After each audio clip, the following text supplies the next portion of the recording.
Hello everyone, I am Dr. Sucheta, reader in the Department of Oral Medicine and Radiology, Sri Siddhartha Dental College, affiliated to Siddhartha Academy of Higher Education. Today I am here to present on a topic, biologic effects of ionizing radiation. To start with my presentation, what is radiation biology? Radiation biology is the study of effects of ionizing radiation on the living tissues. So as we know, the most commonly used ionizing radiation is an X radiation, mainly for the diagnostic purpose and for the therapeutic purpose. So this X radiation have some biologic effects on our living cells. So these, as soon as the exposure, X radiation exposure to the living tissue, the effects will start acting within 1/1,000,000th of a second. And later, the DNA damage can occur within a millisecond. So following this DNA damage, the after effects of this damage can occur later within months, or in a period of months, or in a decade, or even the heritable effects can be seen. So this, as I informed about the DNA damage following the radiation effects, the DNA damage can be either through direct action or indirect actions. Direct action, also known as target action theory, indirect action, also known as poison chemical theory. To start with the direct action, as the name indicate, so the negative effects of a radiation directly act on a genetic material, mainly the DNA, by the absorption of energy and formation of an unstable free radicals within a biological molecules. To explain, so free radical production occurs through this radiation chemistry steps. Imagine it is a biological molecule. When it combined with an X radiation, that leads to formation of an free radical along with the ions. So the process of ionization and also formation of unstable free radicals takes place. So these free radicals which are formed, they are very unstable. To attain the stability, so they either undergo breaking apart, so they divide into other two further free radicals, or they combine into two stable molecules. Next, going to the indirect actions. In indirect, the radiolysis of water takes place. So where do we get water from? The human body, mainly the 70% of it is made up of water. So these X-ray photons, they directly act on first a water molecule, and they divide into hydrogen and hydroxyl free radicals. Hydroxyl free radicals. So when these hydrogen and hydroxyl free radical, they combine with the oxygen molecule present in the body, they ultimately form into hydroperoxyl radical and hydrogen peroxide.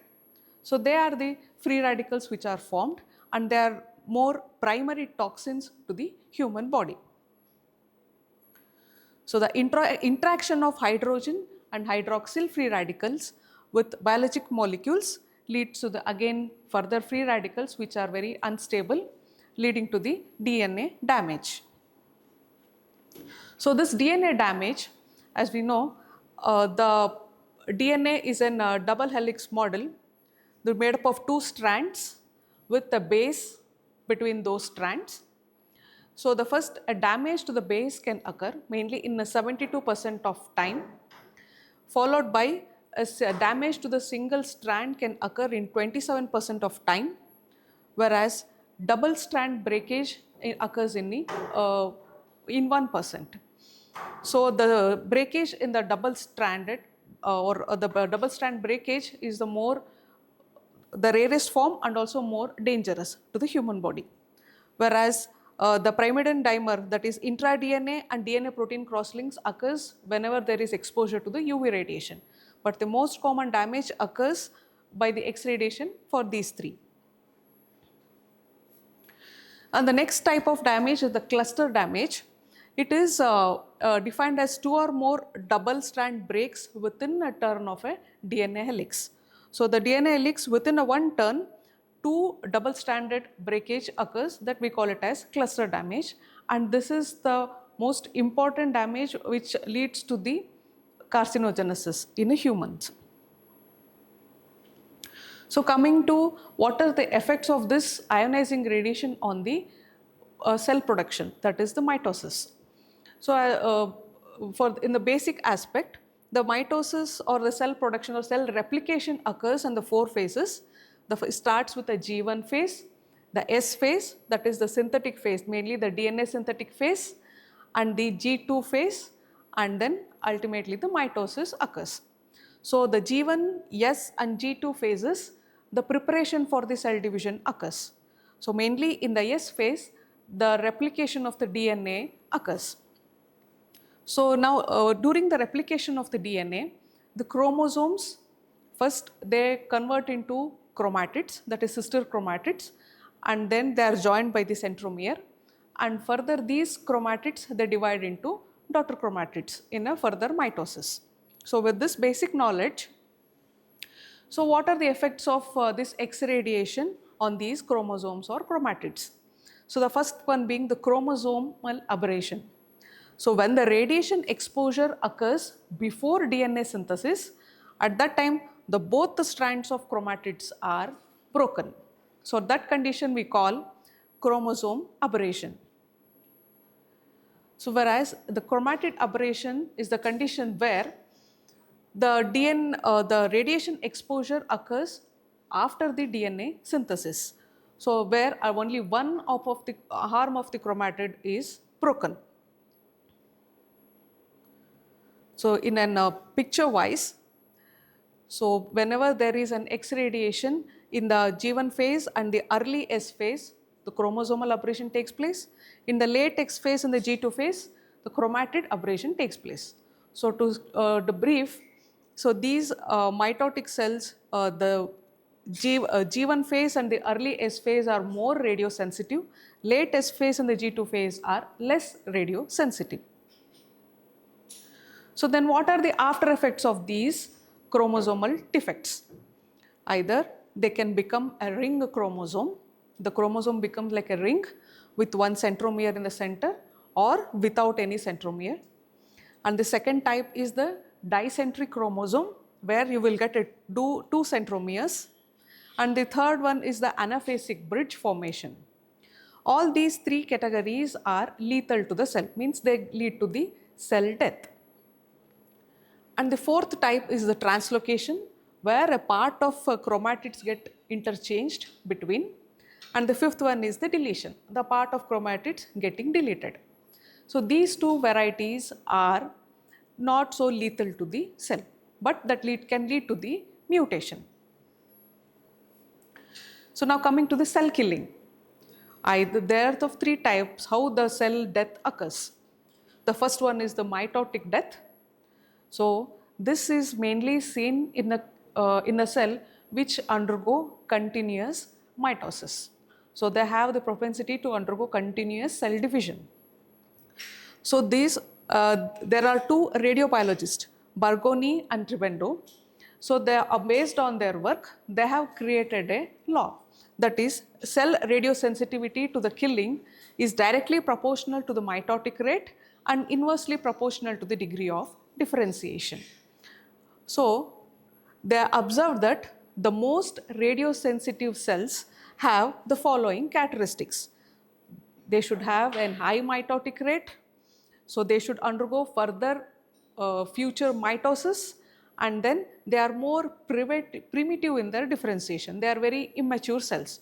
So when these cells follow these three categories, they are said to be highly radiosensitive. So further, the work of Tribendos have been further taken by the Cassarat, and he has given a further classification or categorized the cells according to their radiosensitivity. As vegetative intermitotic cells, they are highly radiosensitive. Differentiation intermitotic cells, they are too sensitive but slightly less than the first one. Multipotential connective tissue cells, they are moderately sensitive.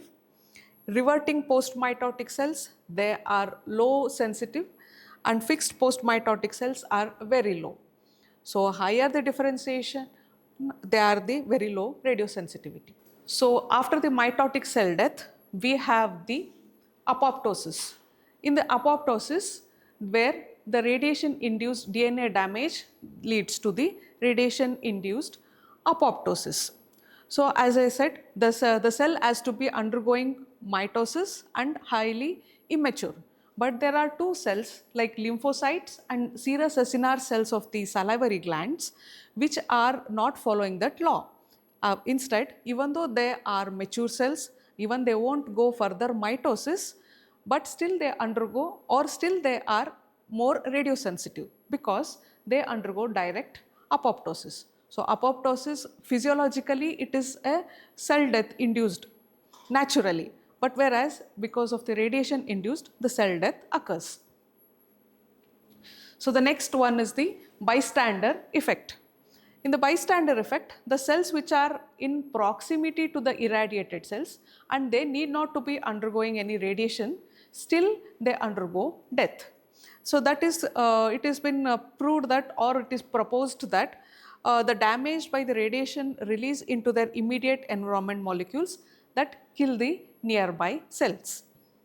So now coming to the what are the biologic effects? So that is what all clinical features we see in the oral cavity or general the symptoms what the patient can give.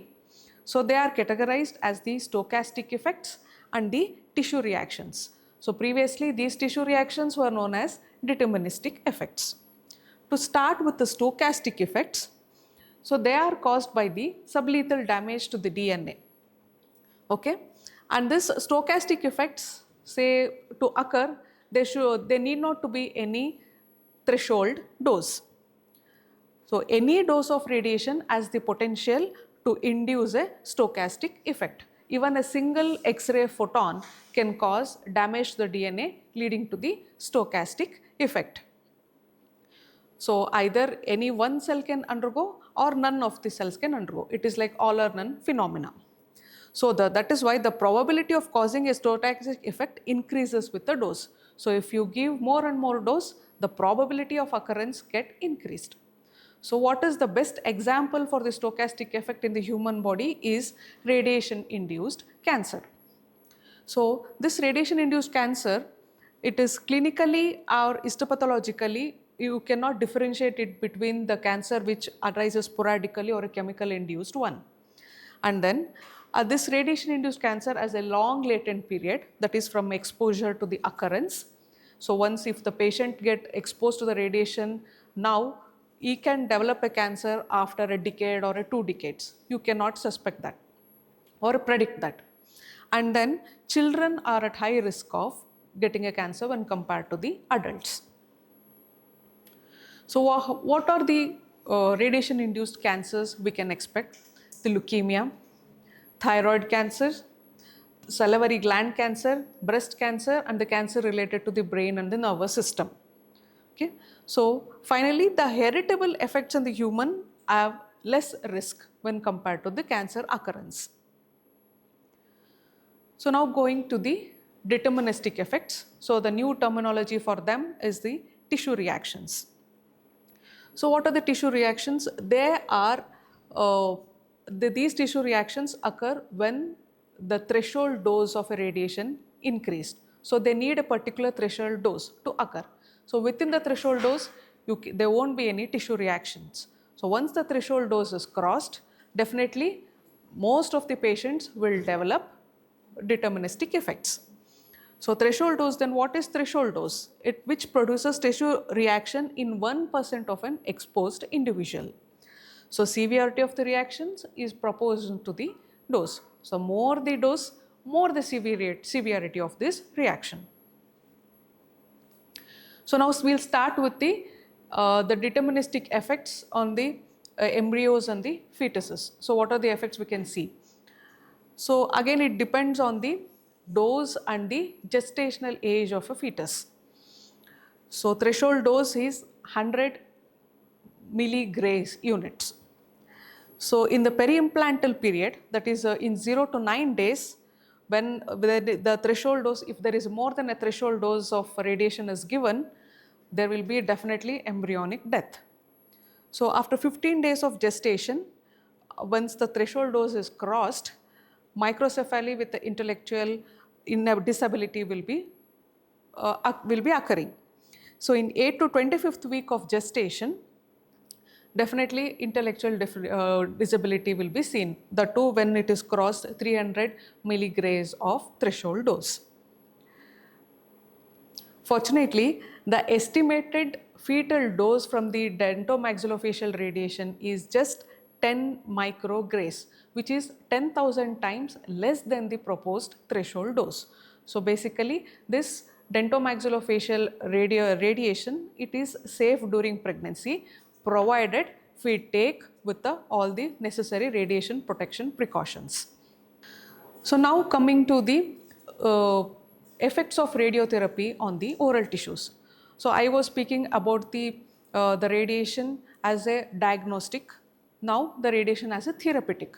So in the therapeutic radiotherapy, where the radiation doses are very high. So they give 2 grays of radiation dose per day. So up to in a week they can go up to 10 grays.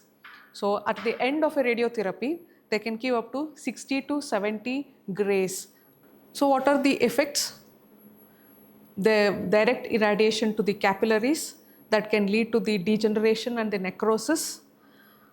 They increase the capillary permeability, and then following which there will be a fibrosis around the vessels. So once the fibrosis occurs, the lumen get narrowed, and then there will be a lack of supply of nutrients, oxygen, and the clearance of the wastes occurs in the capillaries. Finally, they become fibroatrophic, leading to the lack of cell function. So effects on the oral tissues per se. So these are all get affected: the oral mucous membrane, taste buds, salivary glands, developing or already developed teeth, and then bone and the musculature. To start with the oral mucous membrane, so once the radiotherapy starts, or after a week or a 2 week, the patient will start getting mucositis, that is radiation induced mucositis, and it will reach to the peak at the end of the radiotherapy. So the patient will be having a redness of the mucosa, formation of a pseudomembrane. It is accustomized with various infections, mainly the candidal infection. So patient will be having burning sensation in the oral cavity, unable to chew or swallow the food. So these are the features, and even the taste sensation get altered. So slowly these mucositis get healed after 2 months of the radiation exposure, but finally the mucosa become very atrophic, thin and avascular. So this is an image showing with the redness and also pseudomembrane formation due to oral candidiasis. The next, taste buds. So they are highly sensitive to the radiation. So the taste buds get destroyed, leading to the loss of taste acuity.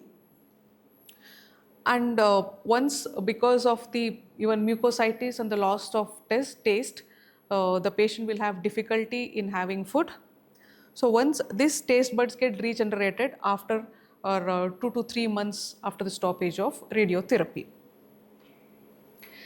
Next important organ is the salivary glands. So these salivary glands, there will be a progressive loss of the salivary secretion because the serous acinar cells of the salivary glands are affected.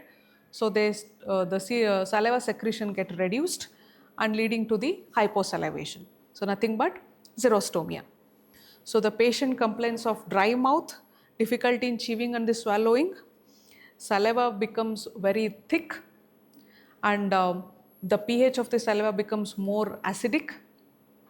The more and more microorganism growth occurs, there will be a more of opportunistic infection.